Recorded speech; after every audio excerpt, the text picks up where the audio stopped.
that got cut in half here. That's our pituitary gland, right? So pituitary.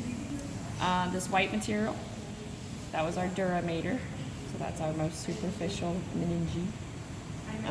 Pia mater, so this was where we kind of see that waxy stuff on the top there. That was our pia, so that's our deepest meninge. Our two cerebral hemispheres, so you actually separated them. So you have your left and right cerebral hemispheres, and we cut along the longitudinal fissure. So that was that dividing piece between the two hemispheres.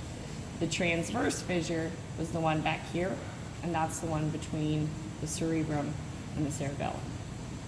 Now on the cerebrum, we had our cerebral lobes.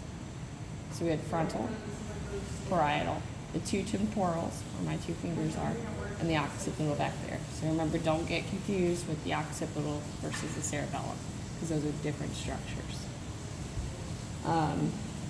From the underside, we were locating different parts of the brainstem. So we start, let's see if I can get these to stick together. We started down here because this is spinal cord. So I know from inferior to superior, I've got the medulla oblongata. This kind of raised up portion, it kind of has a belly on it. That's our pons. And then towards the center of the brain was our midbrain.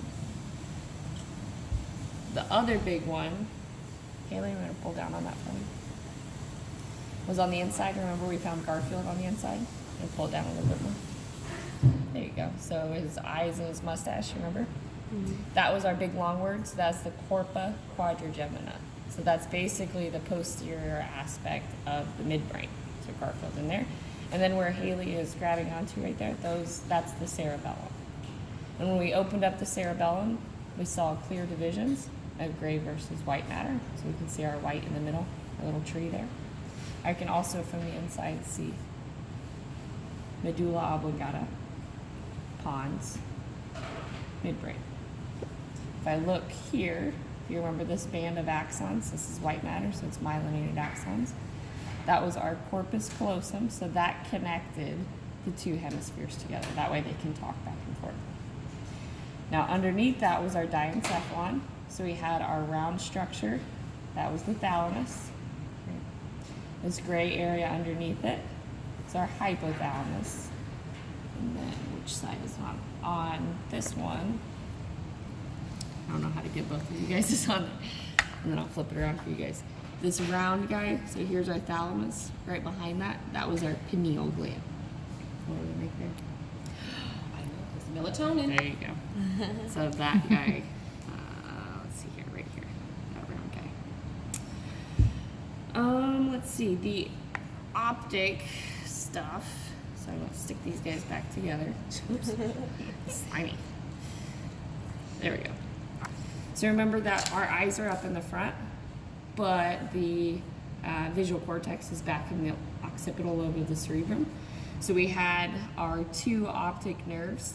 So kind of this X shape right here, the front of that, that's what would be coming off the back of the eyes. So those are your optic nerves. They cross, they make that X shape. Those are optic chiasm. And then what's underneath here would be the optic tracts, which basically we go from the eyes, optic nerves, cross over optic chiasm, back to the occipital cortex with the optic tracts. We also talked about these guys here, right? Those were our olfactory bulbs. So we kind of start processing what we smell, and then the olfactory nerves come off of the back of those. So that would take that information back to the olfactory cortex. And then the last part was our, where did we go? Ventricles. What's inside of our ventricles? The fluid. Yeah, cerebrospinal fluid. So we had our two, let's see here, which one's gonna open up? Our two lateral fissures. Oh, there we go. So if I kind of pull that open a little bit there, see that open up? That was our lateral. So we have one on both sides, right? And then underneath the diencephalon, or the corpus callosum surrounding the diencephalon, that open area there, that was our third. We passed from our third through this little river, went towards the back, and we said we had this little, it looked like a tear. So if I kind of pull that a little bit, it looks like there's a tear right by my thumb. That was our fourth ventricle, so that guy right there. And then we would go from the fourth into that central canal of the spinal cord.